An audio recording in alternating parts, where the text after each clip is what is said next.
Well, dear MPs, ladies and gentlemen, from the various ministries, associations, from the offices of the Parliament, and from scientific associations, I'm pleased to have you here at the INSM. Thorsten Alsleben is my name, and I'm the new managing director. I have been the new managing director for 3 weeks only. This is my first event, and thanks to Oliver Zander that I'm here. This is the interim managing director who was in charge during the last months. And this is kind of my welcome gift from him to me so that we can have this great event here today. It is really a gift to me because we do have a very renowned economic expert here as a guest. She is mentioned in the media very often. A lot is written about her, and this is why I gratefully say that. You can't hear interpretation yet. It's an honor for us to have you here. So right now I do it in English, but I hope the translation is going to work soon. Does it work? Hören Sie mich? Can you hear me now? Okay, now it is working. You can hear me. Great, fantastic. So once again, very warm welcome, Professor Mariana Mazzucato.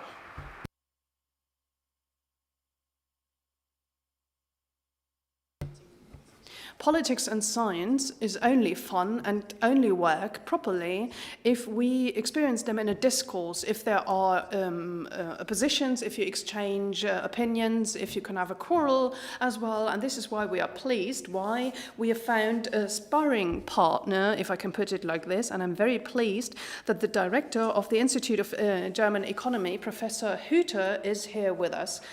A very warm welcome to Professor Michael Hüter.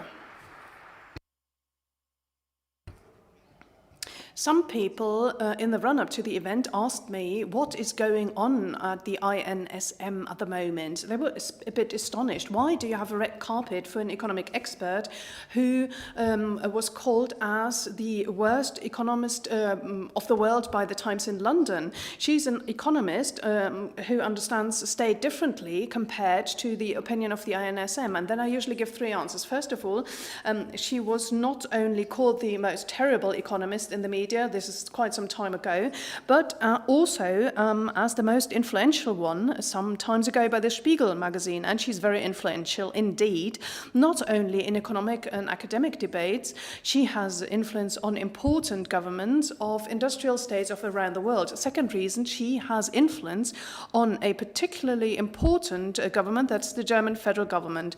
Robert Habeck described her as one of 7 women who significantly has influenced his opinion. The third reason is we do not have a PR event here, not for the one opinion or for the other, but as I said, we would like to live up to discourse. Yes, exactly.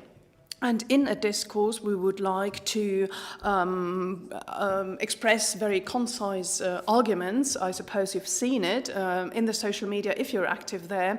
We've got a campaign on supply politics, which ends with this event. Supply politics, the way we understand it, means more supply. But this is important so as to decrease prices and fight inflation, and more supply also is possible thanks to decreasing tax fees, less bureaucracy, being open towards technology and better planning. And this event is the metaphorical image for supply politics. Now, today, we provide you with various economic and opinion supplies, and we, the INSM, do not tell you what the right opinion is. Please have your own opinion. We kind of provide you with a framework. So in this respect, we've got a guardian for this framework, and this is Mark Beiser. Please feel free to come on stage. This is our host. A very warm welcome to him. Mark Beiser is the perfect person for being a host. He has studied legal studies and economics, so he has 2 professions which usually can't combine, but he did. On the other hand, he worked as a journalist for the Süddeutsche Zeitung, amongst others, and now it is his task to be the Italian correspondent of the Süddeutsche Daily. So this is a very good link to Professor Mazzucato. Mark Beiser, then I would like to hand the floor to you. Please make sure that everything will be fair, that everybody will stick by the framework, that everybody will abide by the times, that both will have sufficient time to speak, and that we will have a very interesting event with interesting insights. Thank you very much. I will make sure that you will be able to take the floor because it's to be a conversation together with you. That is, there will be 2 statements or keynote speeches and maybe a little discussion between the 2 speakers. And afterwards, I would be very pleased if you wanted to join the discussion. And you've got me as the best lawyer. I will make sure that you can take the floor. So think about good questions. I'm thankful that I can be here. As a matter of fact, I work in Rome now. But throughout my entire year as an economic journalist, I was looking into this question which we're discussing today. That is whether the state is the better entrepreneur and whether we need more state, less market, or vice versa. And when I couldn't deal with it any longer, I moved to Rome. I am very pleased to have this as a topic. I hope that we're going to have a discussion, Mr. Alsleben. It might be that the 2 of them might agree completely. This would be an interesting news as well. Then we will find out why they agree on everything, and if they don't agree on everything, we will see where they agree, where they disagree. I would like to briefly introduce both of them. Well, you already mentioned that they are very influential, but I would like to introduce them so as to show that these are really renowned economists and important scientists. Mrs. Mazzucato is Italian. She was born in Rome, where I live now. However, she moved to the US when she was 2 years old. She grew up in America and she studied there. She studied at important universities and worked at important universities around the world. She had professorships there, and she's a professor at the University College in London. This is really top. This is the first and the best address.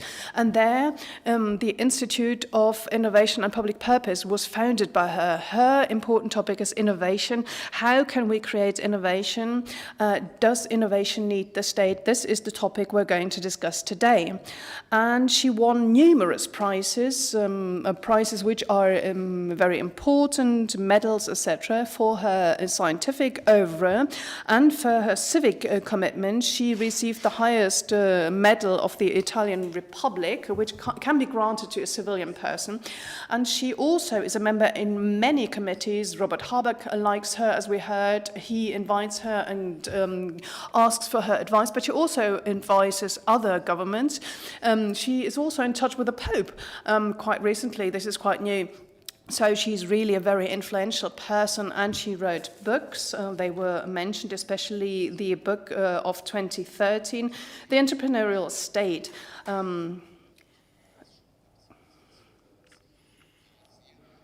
This was a very influential book and is still a very influential book. She's going to give a brief presentation, and she's going to talk about her core theories, what is important to her.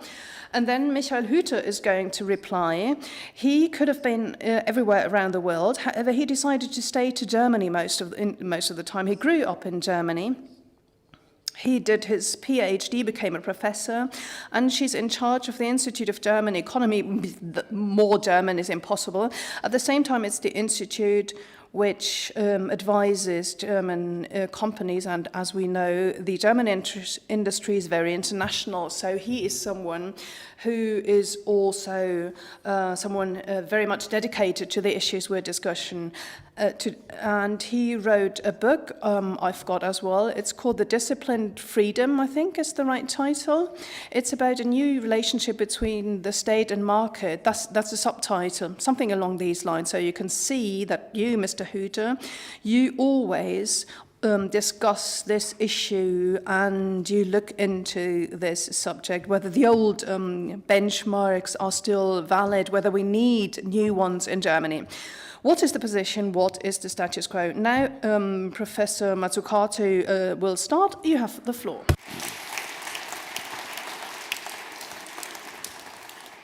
Still or sparkling? Still. Okay. Please. Okay. Yeah. Hello. I have a correction to make. The translator. I think it was your fault. So the article in the Times said I was the most terrifying, not the most terrible. It's a bit That's different. important. It's a bit different. And the funny thing was, I guess my time is rolling, but it doesn't matter, that the article was written by, the article was written by a woman, and it was a great article, and then the editor of the Times chose the title, and the journalist complained. She said, when women economists have impact, they're terrifying. Anyway, so thanks for coming. Sorry I was late. There was traffic, and you rightly said I should have taken public transport, given that I defend the state. So I want to begin with that. I don't defend the state. I'm from Italy. I know how problematic a state can be. The mafia, by the way, came about because of a very problematic state in the South. So the Società dei Beati Paoli was set up, later became Cosa Nostra, because it was so rubbish that people had to organize themselves. And slowly, it got worse and worse. Now, my view is that how we have currently organized our state institutions is a reflection of a very boring way that we think about the role of government.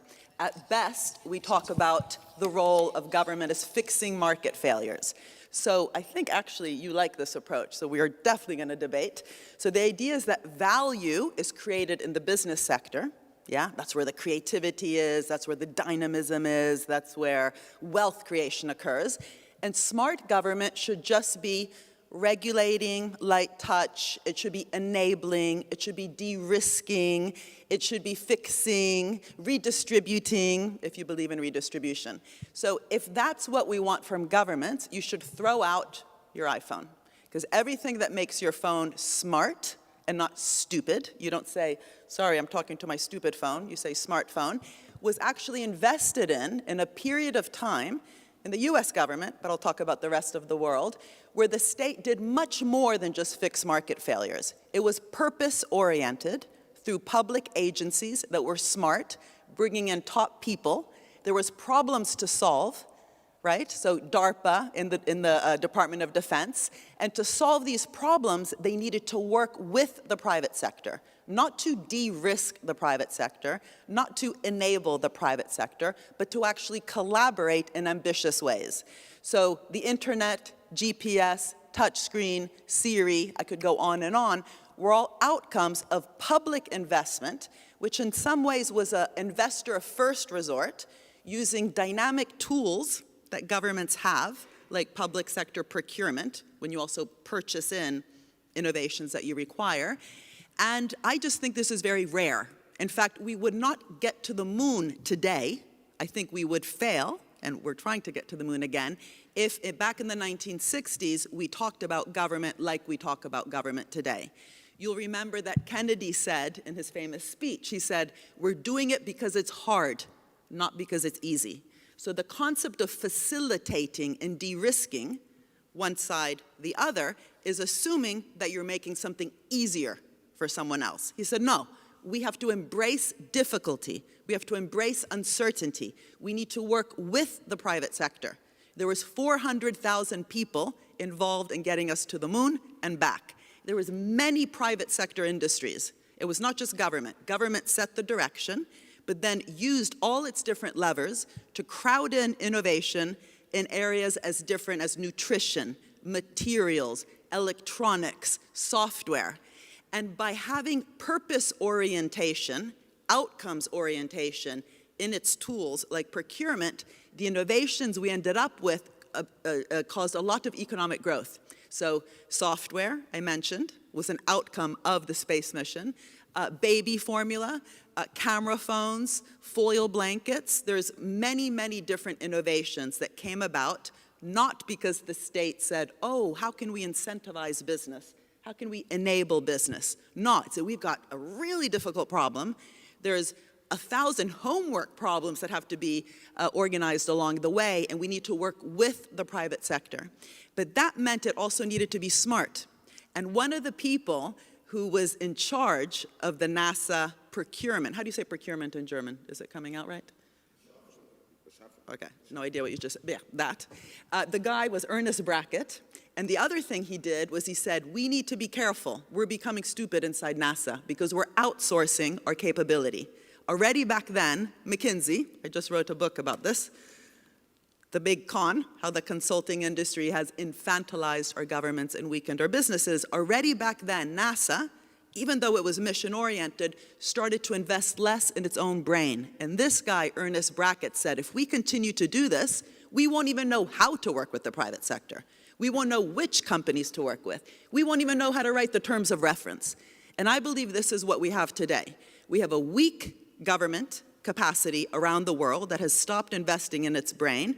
We have an overly short-termist in many parts of the world, business sector, just maximizing its shares. $7 trillion have been used by the top companies in the world just to buy back their own shares, to boost stock prices, stock options, and executive pay. These are obviously global companies.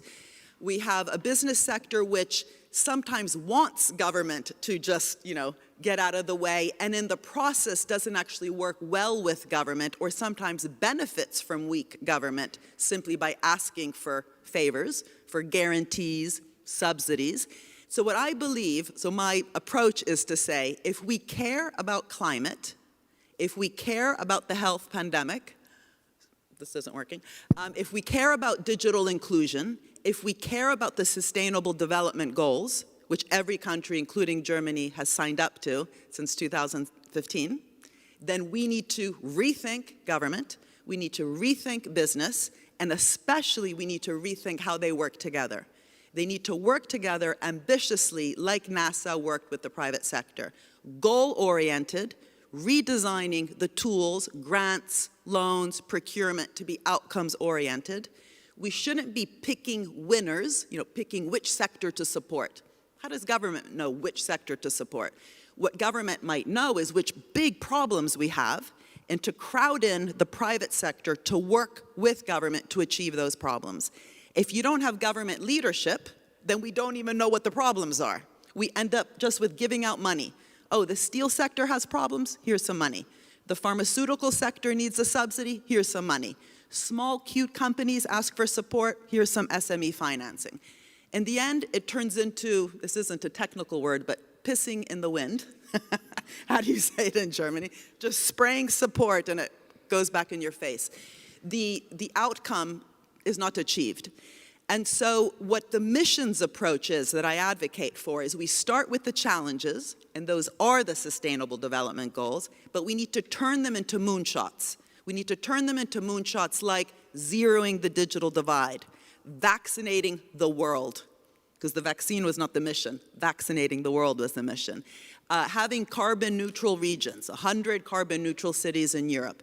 We need to transform those missions then into industrial strategies, not the old ones, which again just gave out money randomly to whichever sector lobbied its way up. I think you're a lobbying organization, so you're part of the problem. What you need is many sectors working together, not government picking 1, 2, 3 top sectors. You pick the ambitious problems and galvanize and catalyze different actors to come together and be ambitious in how they work together. So, easier said than done, it means then that the tools that government uses, like public sector procurement, and I'm a nerd about procurement because it's often wasted, needs again to be outcomes oriented. What does that mean? For example, school meals, right? Food in schools. In Sweden, they have an ambition, a mission to have school meals healthy, tasty, and sustainable. So not just IKEA meatballs. That means that the whole supply chain of food production for schools has to change. It means that the design of how the different collaborations work has characteristics which requires innovation and transformation. So the tools like outcomes-based procurement for school meals can catalyze bottom-up innovation in the business community across different sectors. In the same way that the moon landing was not just aerospace, it was, as I said, nutrition, materials, electronics, software. Climate change, obviously, is not just about renewable energy. It's about changing the materials we use to construct. It's about changing our transport systems. It's, of course, about our food chains.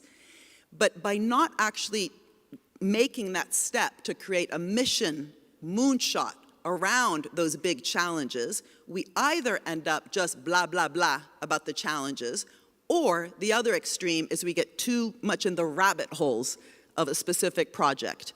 So my point is an entrepreneurial state. Oh God, I have so much time, Jesus, well, we can relax. An entrepreneurial state needs to be a mission-oriented state which catalyzes cross-sectoral collaboration in an outcomes-oriented way. Now, what this requires, though, is a new social contract, okay? A new relationship between public and private, not one that asks for subsidies, guarantees, favoritisms, what maybe some of you in the room are good at doing, but one that is willing, so picking the willing, to work with the public sector in a symbiotic, mutualistic way. And that might sound like, you know, again, blah, blah, blah. If you speak to a biologist, they will not let you be lazy about the word ecosystem.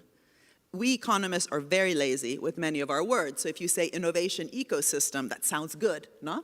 But what does it mean? Is it a predatory ecosystem? Is it a parasitic ecosystem, which in biology they have equations for? Is it a symbiotic, is it a mutualistic ecosystem?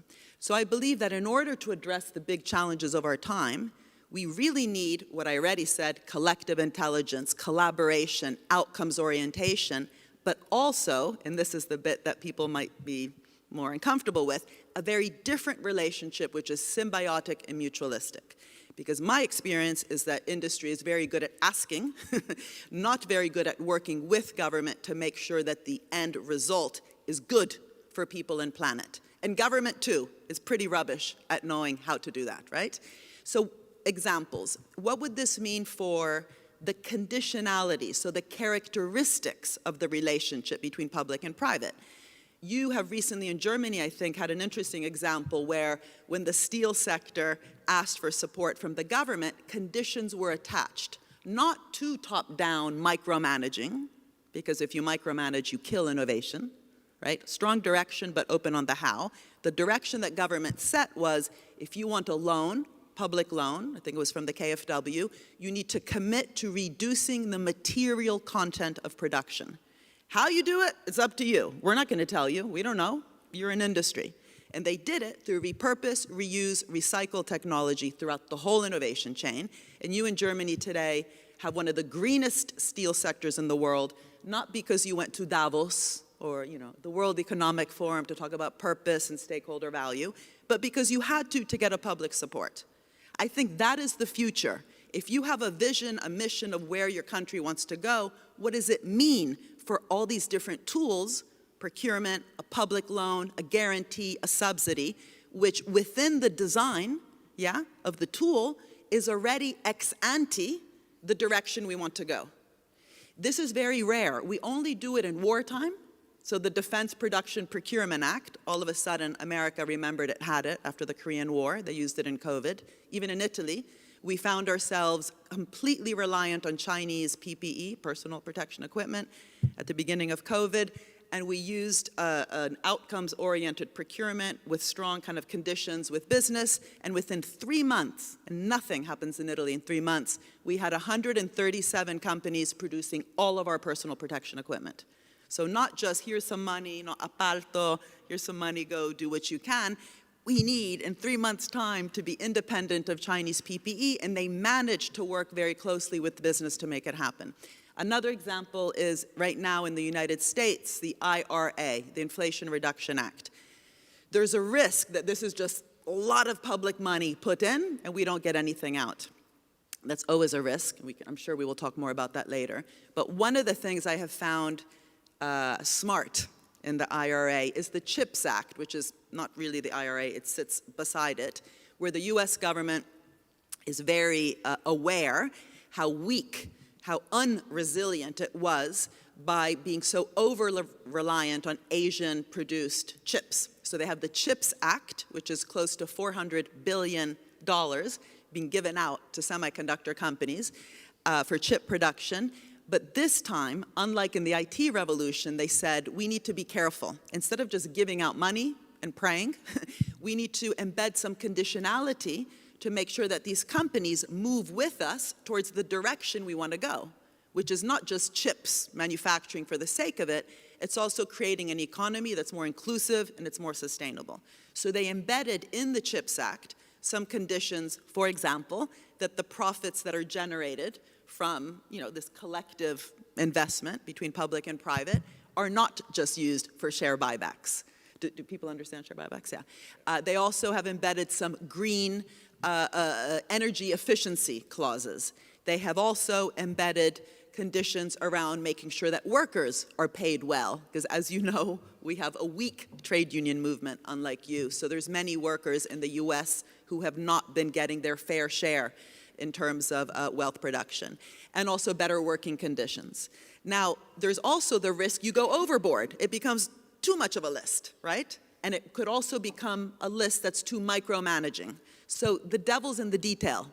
I'm not saying it's easy, but what I'm definitely saying is that to get a symbiotic public-private partnership, what you need is government to have a clear view of where we're going, bring as many different sectors together to solve the hundreds of homework problems, not to micromanage, set the direction, and make sure that the contracts, the intellectual property rights, procurement, grants, loans, every interface between public and private is not just a giveaway, but also is not micromanaging. And this is hard, but it's possible. When NASA went to the moon, they had in the contracts something else, which I forgot to mention, no excess profits. Not no profits. You don't get to the moon with charity, philanthropy.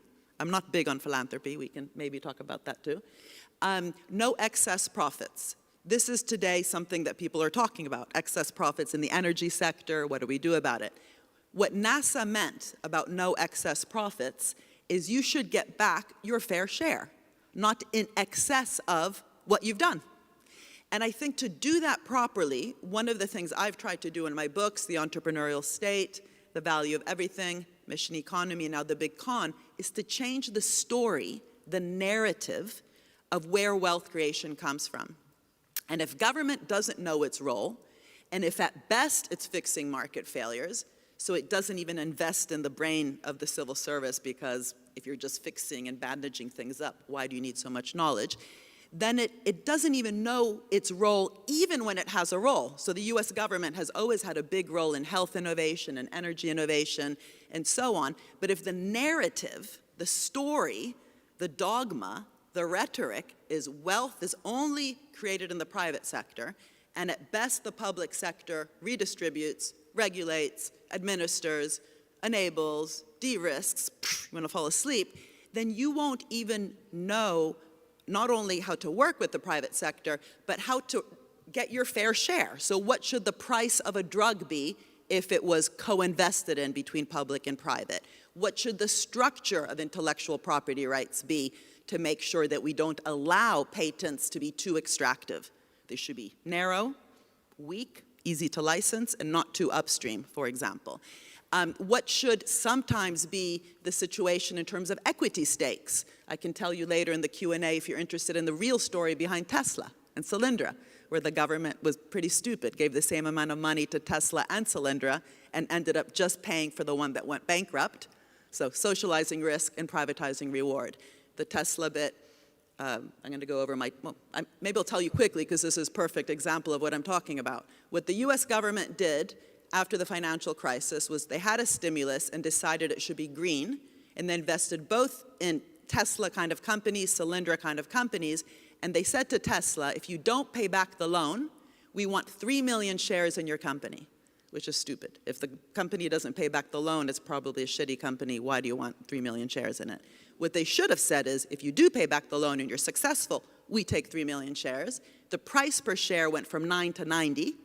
Yeah, that difference multiplied by 3 million would have more than paid back the loss investments like Solyndra and the next round. But to negotiate like that, you need to know your self-worth. You need to have confidence. And this is why they don't call me a terrible economist, but a terrifying economist, because I say that in order to really kind of socialize both the risks and the rewards, you need to really have self-confidence. And I often say I go into rooms as an economist and I come out as a life coach, because there's almost depression inside the civil service.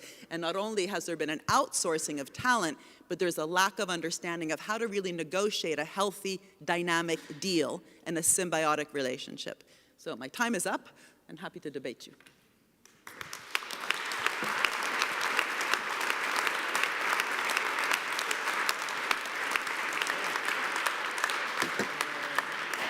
Let's switch from a terrifying economist to a boring economist. Das ist typischerweise der So that is typically the German economist, because policies of, ordering the market always appears to be a bit more, boring, but it must not be. The question is now, what are we fighting about? The clarification of the targets that the state has to define? Or does it need new institutions, or does it need new concepts so as to be more successful in terms of economic policies? That, I think, is the narrative or the question, the story that you mentioned. Now, for giving us a point of orientation as to where the answers might lie, just a few pointers here. Is this working? Okay. No? Back? Okay. So what's the experience that we've made? What are we talking about? I mean, we're not talking about a strong state. We're talking about an effective and efficient state. And that gives us a perspective on what we're actually talking about, and that is good governance. So we have lots of discussions in Germany, not about the objectives or the targets or the principles of solutions, but, good governance as such. And we're talking about public goods, of course, but when discussing the climate issues, for example, there is also a public need. That is an entirely different position, and lots of things that you mentioned, Apollo, DARPA, that is coming from the military-industrial complex, and that many of these things, in times of crisis, of course, pointed to the responsibility of the state. And Carl Schmitt, as a political scientist, said that the state is always the most important in cases of exceptions, and where then procurement is being done just as you described it. But what are the perspectives then? Well, I think if we get these things together, we're talking about a new quality of challenges, because we're, seeing the structural change against the time horizon. In Germany, in terms of the climate change, we are limited to 2045 or 2050. Towards the middle of the century, we want to make sure that production and consumption is climate neutral. That means that we have to act and do things very, very quickly at a high degree of density, with a higher complexity than in the case of Apollo. So we all need to have the agreement that it's happening across the board, because it affects everyone's lives. And there's something else that politics needs to be taken into account. They need to do it within this generation. We don't have more time than that, and that's why we call it the transformation generation that has to do that. And they may be overburdened, overtaxed with this task. And that is why it might be prudent to remind us of John Rawls, his principle of saving, where he smartly describes that every generation is actually, dealing with what was left to them by the prior generations, and has a responsibility to the next generations. That in itself can be overtaxing.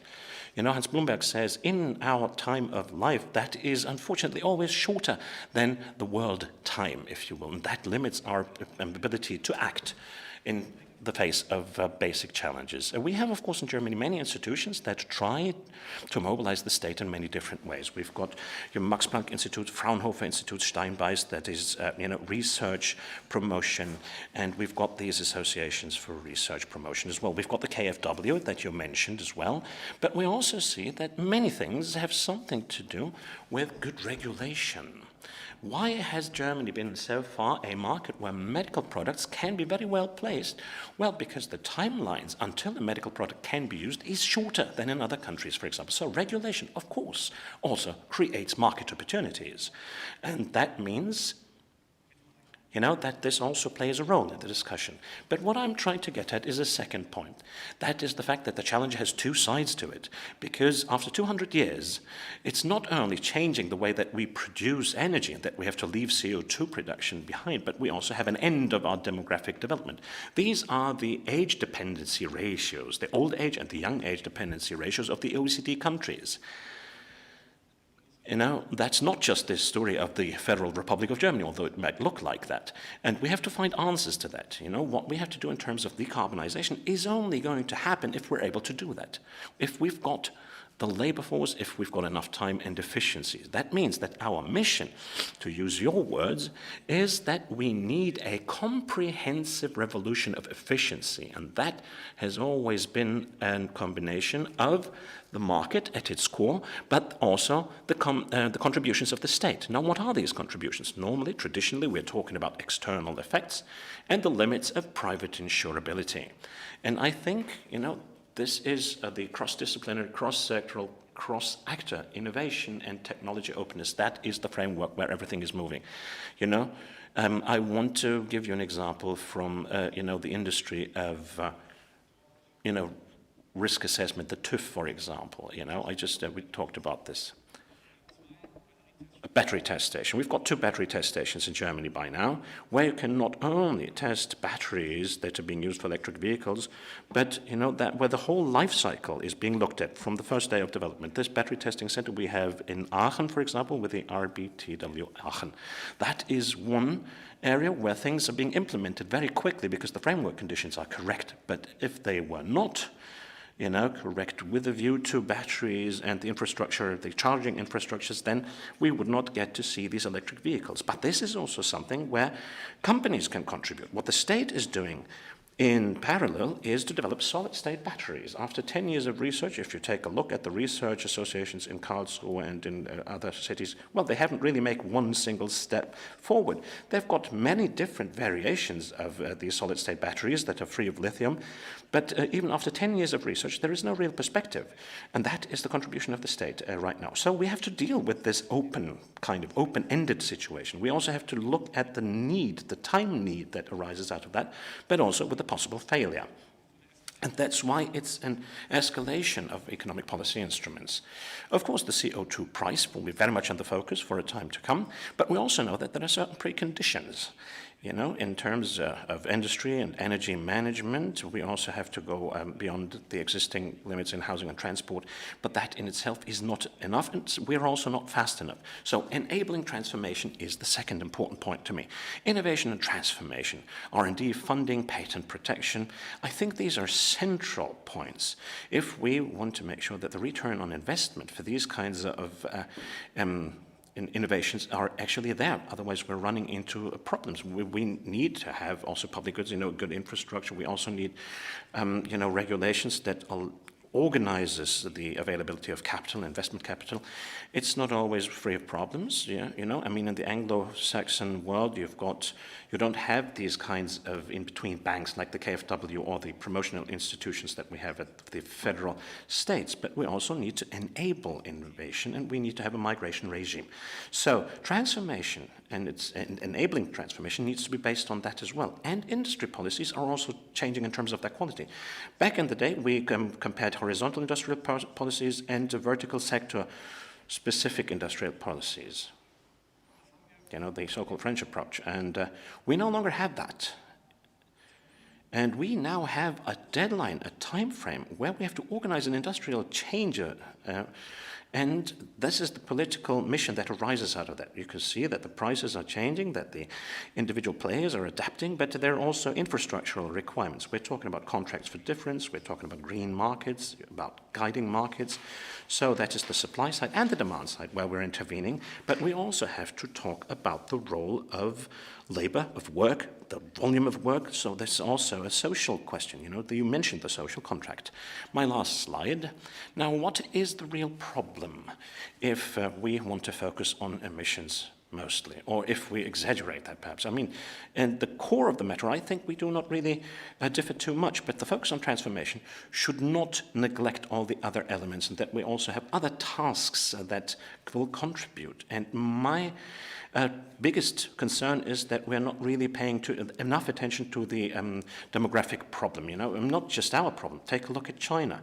The labor potential is going to be halved by 2100 in China.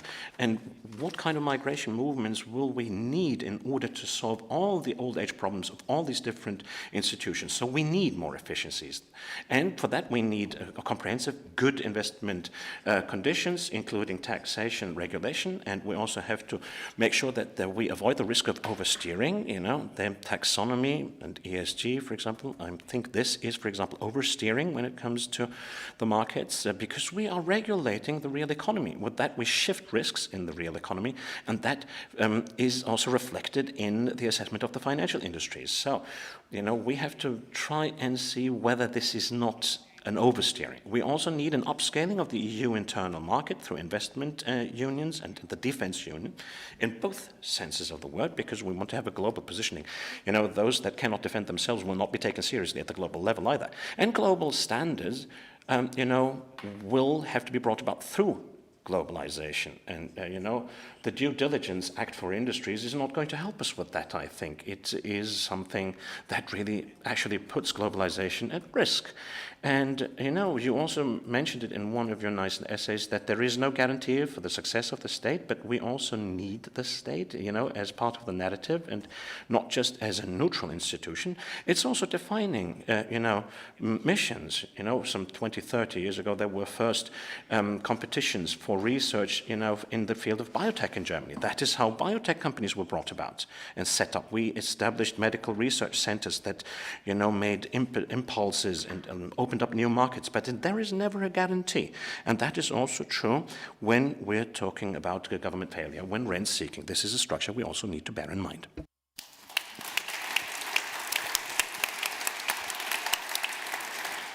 Jetzt haben wir die Now, we've got the situation we expected, that both said very smart things. And they agreed on a lot of things, and one could get the impression that you fully agree with one another. Now, during the next 45 minutes, we would like to need your help so as to find out where you are really of one opinion and where there are the differences, so that we can form our own opinions. This is why I would like to ask both of you now. And I don't say it specifically, I say it in general terms. Could you please tell us, one after the other, where do you think that the other person is not right? Mrs. Matsuputa, could you say where is he wrong? So the nuance is huge. In other words, first of all, just vocabulary doesn't mean anything, in my opinion, to say market versus the state. What you're actually talking about is business and the state. The market is an outcome. The market is an outcome of how we organize state institutions, how we organize private institutions and others, but today we talk public-private, and how we organize their interrelationship. This is fundamental for me. Otherwise, the whole thing is kind of meaningless. Second point, if business, not the market, let's use the words as they should, and the state are different, we need to be very careful before we import into the state the metrics that make sense for the private sector. So efficiency, of course, I try to make the state smarter, more agile, more flexible. On the moon landing, one of the first things they did, again, was not just procurement, but changing the bureaucracy. They realized they had a shitty bureaucracy, too vertical, too stiff, too rigid. They brought in a guy from Bell Labs, George Mueller, to make the NASA bureaucracy creative, agile, flexible, and quick. So we need to structure our bureaucracies properly. But they also would never, ever, ever have gone to the moon if they used private sector efficiency metrics. Cost-benefit analysis, net present value, forget it. The risk of going up there and back in a short amount of time was immense. Now, was it the right mission or not? That's another thing we can talk about. How should we set missions? And I increasingly work with cities, where I'm very interested in participation by citizens, for example, in where a city wants to go. It shouldn't be just the government. But coming back to the earlier point about the Sustainable Development Goals, those are the challenges, turning those actually into missions and being willing to take big risks and not to fear the risk-taking is important. One of the reasons I wrote this book, Die Großkonsulting-Show, sounds very weird in German. It was called The Big Con in English, was that I believe the reason we're bringing in McKinsey, PwC, Deloitte into government so much is we've made the civil servants so fearful of making any mistake. The venture capitalists are allowed to brag about the risk-taking. For every success, 9 failures. That's part of trial and error, learning by doing. When a civil servant makes a mistake, front page of the newspaper.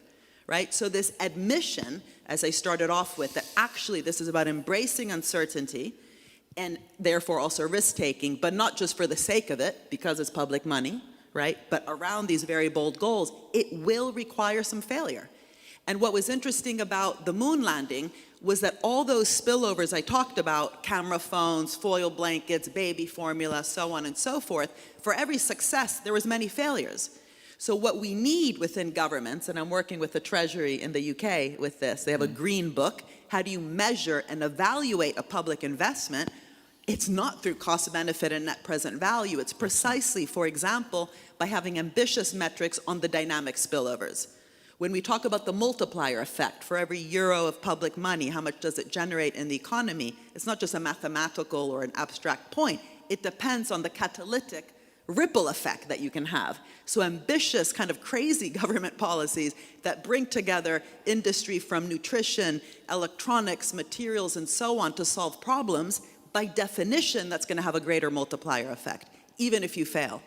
I was struck that the Concorde plane, which everyone thinks was a failure, it's often used as an example, no one has ever done a study of the intersectoral investments in innovation that actually came out from it, even if the plane is not flying. So for the private sector, it would be a failure. You invested in a plane, it's not flying, fail. For the public sector, the point was not just to get the plane flying, it's to get that ripple effect, the multiplication effect. And we don't have good measures for that. So it's very dangerous, I think, to talk about efficiency in government. We need agile, flexible government. We need to get rid of the regulations that are bad and bring in the regulations that stimulate innovation. We need, of course, quicker decisions and get rid of the red tape that is unnecessary. That's obvious. It's hard, but it's obvious. But we don't just say make government more efficient. What happens is we make it more stupid, more fearful, more risk-averse. In comes McKinsey, because government is fearful. But also, it doesn't help it then collaborate. And I really deeply believe in the 3 C's, the common good, collaboration, and collective intelligence. Because I'm interested in the big problems. If I didn't care about the big problems, then you could just have shitty government with shitty business doing shitty things together. If we care about climate, health, digital divide, the SDGs, they're difficult. And I think that's where we disagree. I disagree with this confusion of the market and business. I disagree with the kind of efficiency ideas, because then we just destroy government by bringing in those metrics. And the rate of return, if we're not actually looking at it in this more dynamic way. And lastly, on the urgency, it's exactly because of that. We don't have time to waste. So we need good, dynamic, creative government working with good, dynamic, creative business. But the problem is we only work urgently when we care about something. Look how much money you created for the Ukraine war, out of thin air. Months before, apparently there was no money, then the war comes, oh, we have 190 billion overnight. Okay? So we create money when we care. We create ambitious tools when we care, the outcomes-oriented procurement. So the real problem is not, oh, government's too slow, it can't act quickly, and we have, limited time. It's how can we together decide what is urgent, what is priority, and normalize that urgency and not wait for a crisis where millions of people are dying on the street to become smart. Okay, jetzt. I'm not quite sure that we really disagree on this point. It's only the problem that we have two different concepts of efficiency. That's true, yeah. Normally, there is a public good, and this public service, and the government will deliver public goods or public services, and there is a different kind of efficiency behind it. That's sure. Okay, and aber it's dann not, nehmen wir einen anderen That's where I Punkt. totally disagree. This is the old Adam Smith view, which, by the way, the free market for Adam Smith was free from rent. It wasn't Yeah, free but- from the state. sorry. But it's not just like a bit of infrastructure, a bit of public goods, and get out of the way. The point is, what you said is that the metric is maybe different. If you're using this in the state or in public administration compared to a company, and to a certain degree, it's true, but in another case, I don't understand why the public administration should be the same way efficient. For example, Okay, aber ich würde mal sagen, die Effizienz. I'd say we've got the efficiency. from Cologne, the Cologne city tried to renovate the opera house. And you can say that's a big mission, because look at Sydney, the opera house of Sydney. The first idea was to construct a new opera house on the opposite side of the city centre, or on the other side of the Rhine River. Now they said, no, let's renovate the old one. It's from 1957, wonderful house. They started to renovate it with the first calculation, 150 million. They've started in 2011. They're still on the way. Nobody knows when their reconstruction will be finished. In the end, we will have paid €1 billion. So on the municipal level, on the local level, you can say this is like a mission. It was a mission for Cologne to make this city more attractive, building a big opera house, and they failed. They failed because they were not so efficient in That's a project. That's not a mission. A mission, it's important to be careful. Apollo was not a project. You can say Apollo was a project for the state. Yeah, it's your interpretation. To the moon and back, you needed many different sectors. For Cologne, it's like for moon and back if you want to have a new opera house. No, that's one project. So a No, challenge, a mission. if you start in the sectors, Rhineland, projects. it's always let's have a new. Oh, that's like we need 800 years to build a new cathedral. It's a big project or mission. The problem is the narrative behind. You said in your first introduction remarks that the question is what is the narrative behind, and which way state and private sector are interacting. And what you said about business versus market, we are discussing market structure, market behavior, market outcome. And the business is part of this structure, and the business will make clear in which way the incentives defined by the state will have an impact on the behavior and then the market results.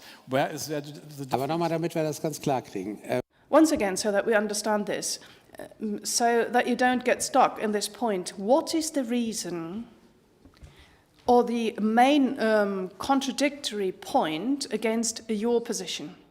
Well, I think it's terminology. If you talk about the entrepreneurial state, then you give the impression that the state is an entrepreneur. But if I understand you correctly, it's about an entrepreneurial spirit in the state.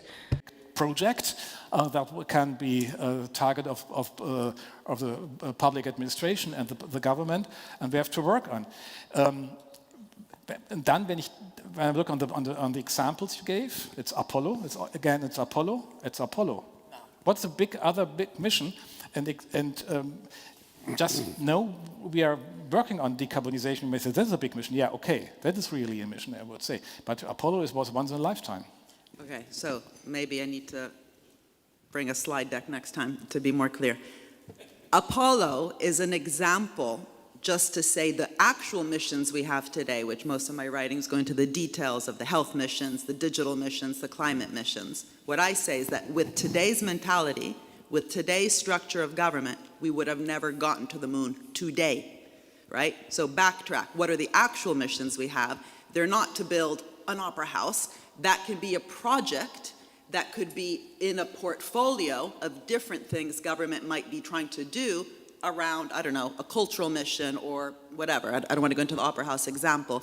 But the point is that this way of thinking of the government just as best fixing markets doesn't then explain what government has actually done in all these different sectors, which I've written about in the entrepreneurial state. I looked at biotech, nanotech, space tech, clean tech, okay, where government was most useful was, first of all, in the early stage, where it was an investor of first resort, not a lender of last resort. Even that language, no, we've gotten used to saying lender of last resort. It's just so boring. When actually the role, for example, of public banks globally, including your own, or even in Brazil, so other part of the world, BNDES, has been the willingness to invest in the early high-risk capital-intensive stage. And later, business, of course, is important. None of this is business versus the state. But the reason I called it the entrepreneurial state is the 12 different sectors and areas I've looked at, it had often been the state through smart agencies, not the stupid ones that don't work. So in Italy, we have a public bank, which I don't think works. So I'm not defending the public bank. Some public banks have been able to provide that early stage high risk funding, which has then allowed the business sector then come in later. Why? Because the state de-risked it. But the reason I don't like the word de-risking is the narrative then doesn't set you up for making sure that you get your fair share of the deal. You don't want to just socialize risk and privatize rewards. And there's many different examples. I mean, you know, with vaccine development, the mission was not the vaccine. We ended up with 8 vaccines. The mission was to vaccinate the whole bloody world because it's a global pandemic. And we failed. Right? We have vaccine apartheid. You have some countries having hoarded the vaccines, but also the intellectual property rights were, unfortunately, continue to be structured in a problematic way. So instead of just using the word patent or intellectual property right, the question is how do you govern a patent system so you actually incentivize innovation and you don't just create rent extraction. Patents should be, as I said before, narrow, not too wide, used just for strategic reasons. They should be weak, in other words, easy to license, and not so upstream, so you're actually patenting the tools for research. That would be a healthy patent system. But the ability of government to negotiate and know what it's doing with the patent system, which is one of its tools, because it's giving business a 17-year monopoly, I think has been weakened. And it gets captured and weakened because we have a very boring way to talk about the state. And I repeat, Adam Smith, when he said the free market, he did not mean free from the state. He was a smart man.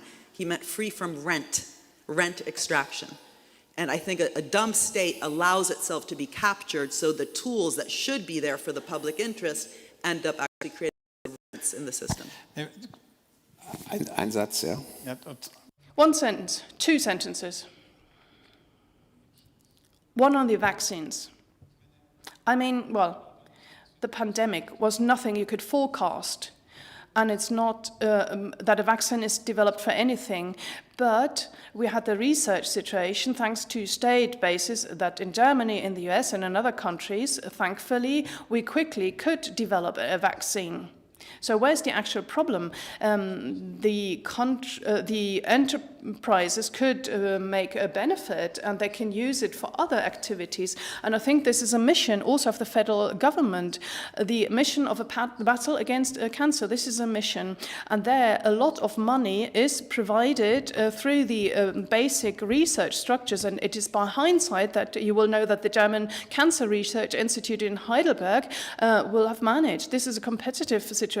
I mentioned solid-state batteries just a while ago. This is an important topic, so as to also become more independent of the raw material situation. So very quickly, I get to a very big mission, that is the CO2 reduction, decarbonization in specific projects. And these specific projects need to be made possible, and it is important to scale them. And it is also important to make the market open for everybody then. But that the state has different roles. This is not contested for me. I don't say that this is the case. And this is not linked to Adam Smith at all, because we're in a different situation. That is, we need to tackle a challenge, which is the transformation of our energy generation. Okay, there are lots of questions, but as promised, I would like to introduce you and involve you. Please ask your questions to one or two of the speakers, if you want to, so as to clarify the issue. Let us start here. The lady first, and then over there, and then we'll go back. Thank you. I've got a question to Professor Hüter. One important point you mentioned was to take into account the risks. In my point of view, this is not the approach so as to make sure that there are big innovations. This is not the approach that companies have if they want to achieve a big target. They don't think about what the failure could be, but what the achievements could be. So what is your approach that you say this is so important? It's good that you asked this question. This is a misunderstanding. I just wanted to say, and this was my last slide, that the state can't perform or provide what the state wants to provide. Transformation to decarbonized economy was the goal, but the state has to take into account that a second vital change is important in the Western world, which is the demographic change. And that means that we see that there are less and less people who can take jobs, and we are not prepared for this. And if the state doesn't take this into account, well, this is not linked to the entrepreneurial risk. I mentioned that earlier. We've got the test battery laboratory, which I mentioned. We do this together with the WT in Aachen, where no market could be expected. It has to be built first. You need to do an analysis of development. And we assumed this risk. And the first year was not very successful. Of course not, because the market wasn't mature yet. This is the problem. They had investments in a time of very high dynamism. But this is not the problem. If the general conditions are clear set, then that there will be a change in mobility of vital combustion or other technology, etc. There are very clear general conditions, then it will take place. But if this is not clear, then the question will be difficult for the entrepreneurs. But Mrs. Professor, he says regarding the market, we must make sure that we don't put too much burden on the market. And he gave this example. Do you see the risk that there is too much burden on the state? I like the question because you know how you have business schools that do case studies on businesses. We don't have enough case. Oh, so sorry. I'm sorry. We have business schools that do case studies on what makes a business dynamic. No, thinking out of the box. We don't have enough case studies that look at what worked, what didn't in the state. And that's why I set up my own institution in London at UCL called Institute for Innovation and Public Purpose. And one of the things I've done, also with my students and the staff, is we go around and talk to organizations like DARPA, which is the one that got us the internet. Why do we have the internet? Because they had a problem to solve. They didn't say, we need the internet. The problem was to get the satellites to communicate. The internet was the answer. And I asked them, how do you measure your success? I asked the same thing to ARPA-E, that was set up like DARPA, but for energy, because of the climate urgency that we have. And climate, by the way, is the main thing I look at. And ARPA-E, the head, Cheryl Martin, she was the second director, she said, we measure our success within this ambitious, mission-oriented state agency, which has gotten us a lot of the most radical innovations, both in the defense area, but in this case, in the energy area, battery storage, the biggest battery storage innovation early on was ARPA-E. She said, we measure our success by how much risk we were willing to take. So we get rid of people who are just scared of risk, but also how much impact our successes have. So in other words, we have to take the risk, and if people are too risk averse, they shouldn't work in DARPA. Yeah. But we also need to make sure that we're not just taking risk for the sake of taking risk, that our successes are transformative. They affect production, distribution, they affect productivity across the whole economy. Those are the big bets, no? So they hold themselves accountable to that. So that's why, again, the devil's in the detail. We need to actually also rethink human resource strategy, job descriptions in the state. We have made the civil service so fearful, but also have stopped training it to actually develop what management theorists call absorptive capacity, to even understand what's happening in the world and to absorb those opportunities and to transform your own organization. Okay, wir machen weiter. Sie bitte. Okay, let's move on to the next question. The mic is approaching you from there, from behind. By the way, I'm a government official. First of all, just a very brief question. When we now know that NASA takes the services of SpaceX, what do you make of it? But my key question is, you teach other governments, as we heard also our economic ministry. If you look on other governments worldwide, do you see Singapore's, South Korea, or even China ahead, adapting, or at least going in the direction of your concept? Thank you. So the first question on SpaceX, I mean, what's interesting to me is that I actually believe there's very little, or we've reduced the mission orientation even in places like NASA. And the rhetoric, which is that SpaceX is the new kid on the block, more entrepreneurial, is actually quite toxic. There's a lot of hemorrhaging of talent from NASA. And that's a huge danger to the future SpaceXs, because a lot of the early talent skills in SpaceX actually happen from NASA, which is a good thing. It's a healthy thing. You have an ambitious, mission-oriented state agency, which the spillover is not just the technology, but the people. Yeah? And if you start having this narrative, but also an underfunding, whether it's through austerity, or even if it's not about money, a lowering of the remit of what that agency is for, the top people go. And so on Singapore, I've worked quite a bit. I'm also very good friends with the Deputy Prime Minister, Tharman Shanmugaratnam. He and I co-chair a global commission on the economics of water. What's interesting with Singapore is, first of all, it's not a completely democratic state, so we shouldn't compare apples and oranges, but a lot of people mention that the reason they are able to attract top people is the pay. For a top minister, you get $1 million. That's the salary in Singapore. Now, most countries can't do that. But why is it that you would want to be a high-level civil servant? What's interesting is if you look at the US, under Obama, the one thing he did quite well was, unlike in Europe, where we obsessed about austerity after the financial crisis, they had an $800 billion stimulus program, which he wanted to direct towards the green economy, hence the guaranteed loans to Tesla and blah, blah, blah. He set up ARPA-E, and he said, who wants to help and come and direct the Department of Energy?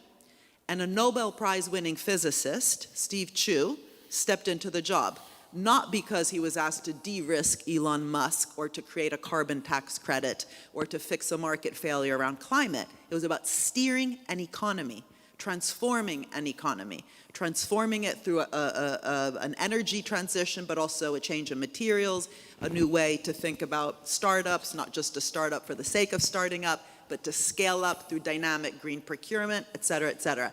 That's what attracted Steve Chu. So that part of the story isn't often told. So we end up saying, oh, it's impossible. The only way that Singapore is able to bring in top people is because they pay the public service like we pay the private service. And it's just not true. What attracts people to work in government, top people to work in government, also because maybe you just go in for 4 or 5 years, is the mission.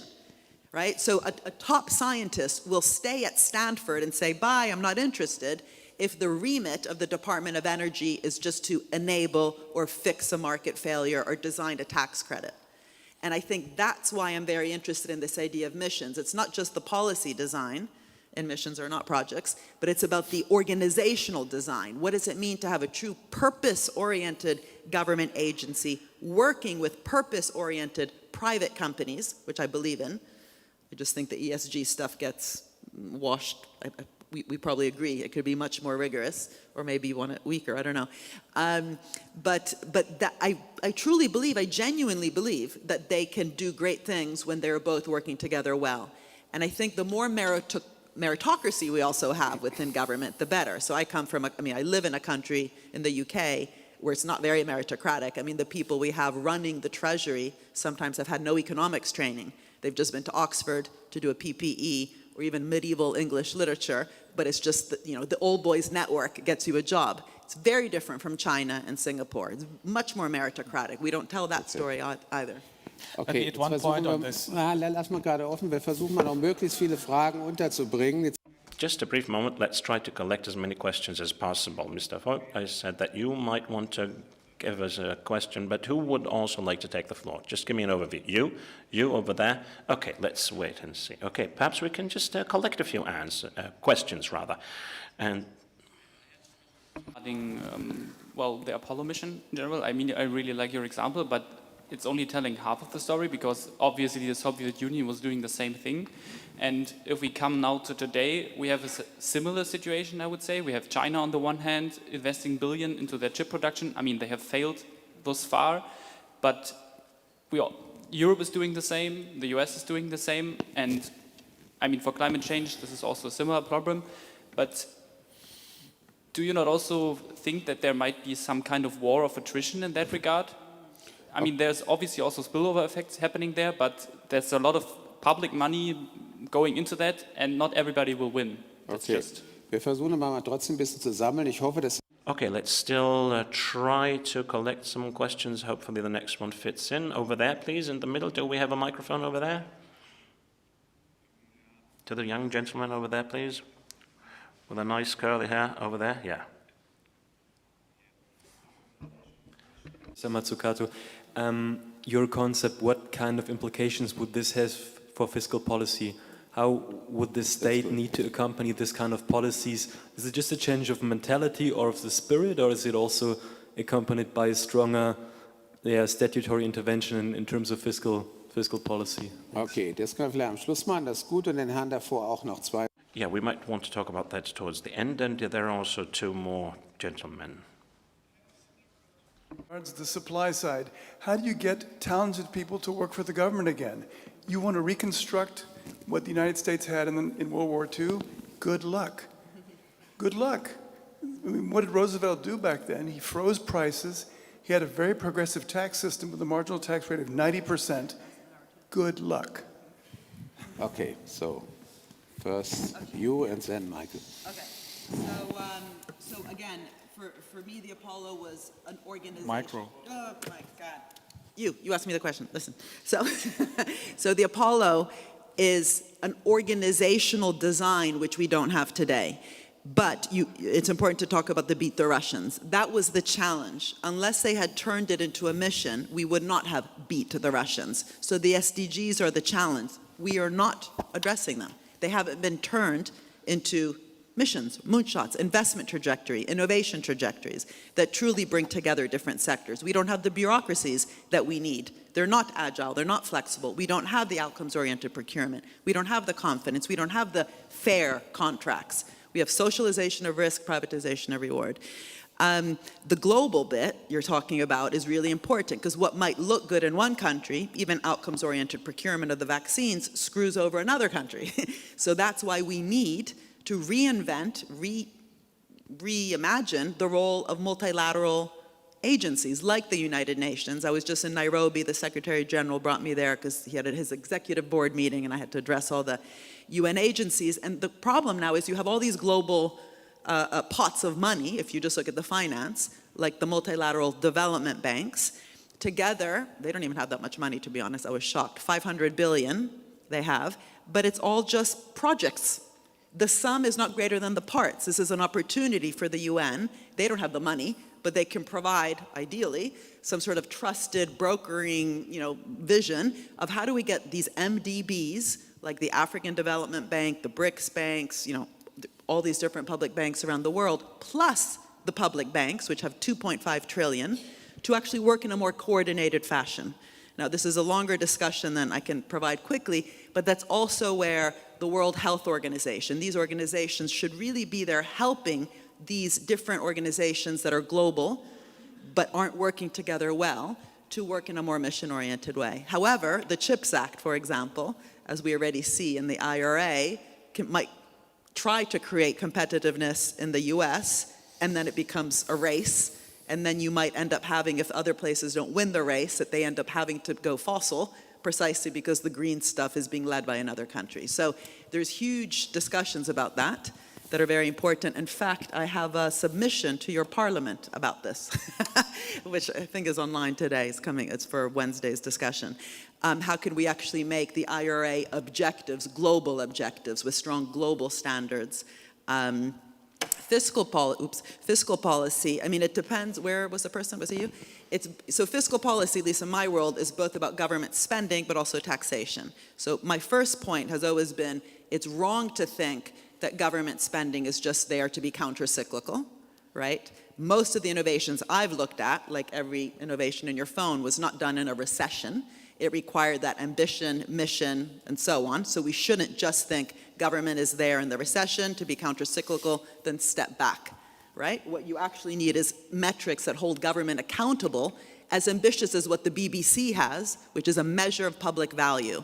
If you're interested, Google my name and public value in the BBC, and you can see the work we're trying to do, asking what would it look like if the Department of Health had a public value test, the Department of Defense had a public value test. So its spending is ambitious, it's pushing the frontier, and it doesn't just step back and then step in this reactive way. But taxation is a great lever through which you can actually incentivize the right behavior. It's completely false that you need tax income to do stuff. We know that. You created money to fight the Ukraine war. No one said, oh, we don't have tax revenue. We always do that with wartime. No one waits for the tax revenue. We create the money. The problem is, what you actually need taxes for is to stimulate the right behavior, to incentivize. If you want long-term investment, long-run innovation, you better make sure your tax system is rewarding the long run. So globally, we should have the financial transaction tax. I don't know why we don't have it. Nationally, we should make sure our capital gains tax structures, for example, are not giving a massive tax reduction for millisecond trades, right? There's all sorts of ways to structure capital gains to foster a more long-term investment. So, and also in Italy, for example, or the so-called pigs, Goldman Sachs, they called us Portugal, Italy, Greece, and Spain, the pigs. I'm allowed to say it. Germans cannot say it. I'm Italian, I can say it. When we obsessed about the deficit, the fiscal pressures, we cut the deficit. This was after the financial crisis. So did the other countries that were forced to. And surprise, surprise, debt to GDP rose. It's not rocket science. If you cut public investment in the things that determine long-run productivity, like research and development and all sorts of other things, your deficit might go down, but then the long-run driver of your denominator is not increasing. Now, that doesn't mean that we should just not care about deficits. Of course we should, and that's why the debate now happening in the US is very problematic. You have people like Larry Summers, famous economist, saying, oh, we're causing inflation because we printed too much money. No, that's not the cause of inflation. First of all, the current cause of inflation is excess profits in particular sectors. It is true that if you just print money, you can cause inflation if you don't expand the productive capacity of your economy. So everything we're talking about, at least I'm talking about for the entrepreneurial state, is to do smart policy, catalyzing business investment, but also providing that early stage government investment and the KfWs, the Fraunhofers, the Max Plancks, the apprenticeships, all the smart innovation system investments. They might cost you money, but in the long run, it actually keeps your debt to GDP in check because it increases your long run kind of driver. In Italy, in Europe, we don't even have consensus on this. So we talk about a European Union, but we have a skewed competitiveness because we haven't actually shared the learning between countries of what works, what doesn't. The public bank in Italy just gives out money to sectors that ask for help. The fact that your public bank put a condition attached to the steel sector that had to transform in order to get the public money is a much more dynamic relationship, and that's about organizational design. We should in Europe be focusing much more on that, sharing lessons, what works, what doesn't. Why don't we have the Fraunhofer in Italy, if we know that's important for science-industry linkages, and obsess less about these voodoo, I repeat, voodoo numbers about the deficit, like 3%, 0%, 2% surplus. It doesn't mean anything. What matters is what you're investing in, who you're investing with in terms of the collaboration, and making sure it produces a long-run driver. And you're absolutely right. I've written a lot about, Eisenhower. DARPA was set up in a period where NASA was set up in a period when the top marginal taxation rate was 91%. Having said that, because I actually care about these things, I'm looking around the world where are there interesting things happening, right? So we could just be fatalistic and say, it's not possible, it sucks, and whatever, doomsday, and we're not going to tackle our climate goals. What's interesting is learning from how do you, again, do everything we've just been talking about, and things like, in Chile, just to name another country, they actually have something quite interesting. It's called the Laboratorio de Gobierno, the government laboratory, where they test policies out. And they're allowed to be crazy, so pre-competitive procurement, pre-competitive regulation. How do you test out a policy and do something quite crazy, but in a safe place where it doesn't matter if you fail? You're almost purposefully, like the RPE example, purposefully trying to take a big risk with a new design of something. So creating that safe place to take risks and to do learning by doing is important if we're going to do any of this. And even the US government, by the way, doesn't necessarily have that.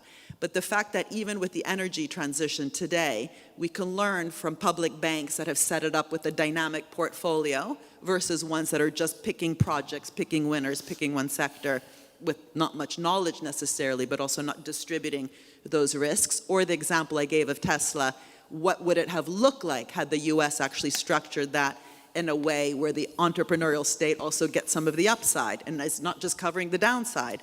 These are all delicate, nuanced details of how to make a smarter state, and you start summing up those lessons on top of the coordinated global action that we need. I think that's the only way to go.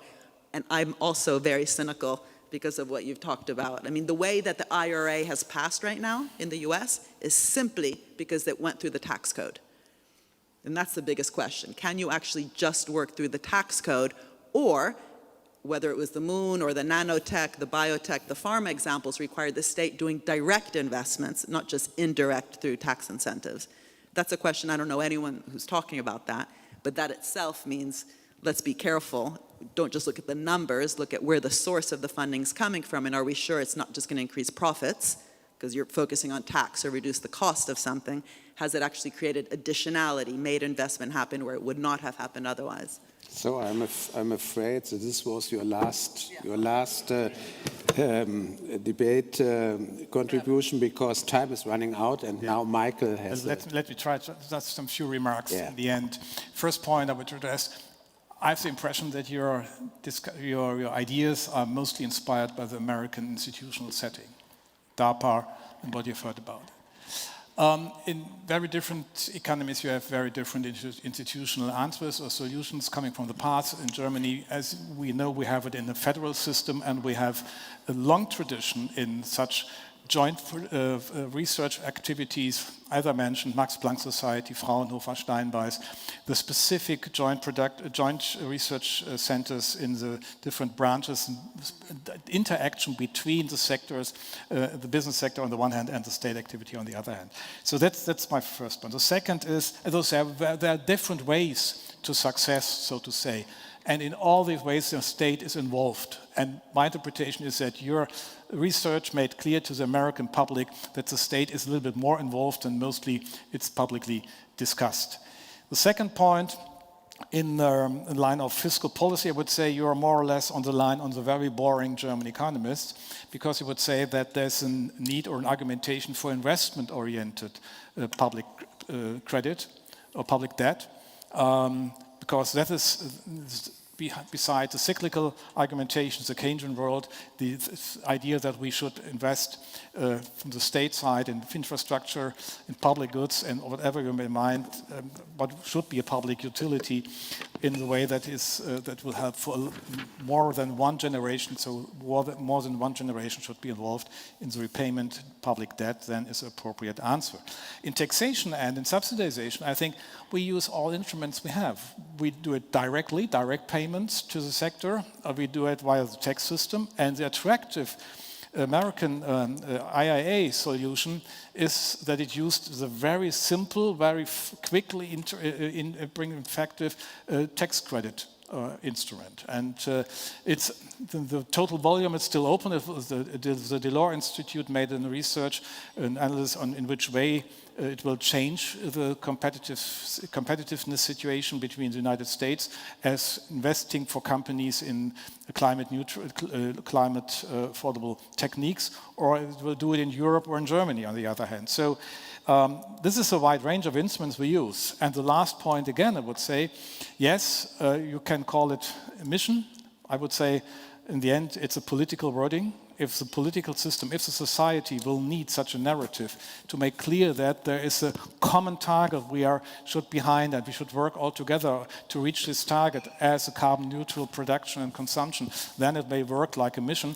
But there, behind this mission, there are a lot of projects, and all these projects, and that you're cross-actional, cross-sectoral, what you said and wrote in a lot of papers, is so important. I totally agree on that. That is the involvement on all sectors. This is what we have to do in the next 20 years, 22 years in Germany, is totally different to what we did in the past. This is industrial structural change with a clearly defined time horizon.